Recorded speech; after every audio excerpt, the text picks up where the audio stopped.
हुजूर सल्लल्लाहु ताला अलैहि वसल्लम ने फरमाया, जो शख्स बीमारी से फौत हुआ, जो शख्स, कुर्बान जाऊँ मेरे महबूब ने बीमारी का नाम ही नहीं लिया, फरमाया कोई भी बीमारी हो, फरमाया जो आदमी बीमारी से फौत हुआ अल्लाह उसे शहादत की मौत अता फरमाएगा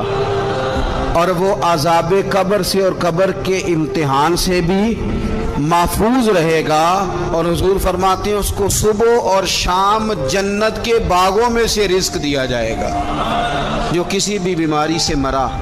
ये लोग बीमारी से मर रहे हैं तो लोगों ने अछूत समझ रहे हैं, अछूत, ये अछूत नहीं है, इसलिए कि लवारस नहीं, ये खुदा रसूल के मानने वाले हैं। तुम इन्हें अछूत कह रहे हो और मदीने वाले रसूल इन्हें शहीद फरमा रहे हैं। हुजूर ने फरमाया जो बीमारी से मरे शहीद है, वो कब्र के अजाब से महफूज रहेगा और जन्नत के बागों में से अल्लाह रिज़्क देगा। लोग कहते हैं देखो जी बड़ा तंग होकर दुनिया से गया है, तो उस बंदे को भी अजाब कब्र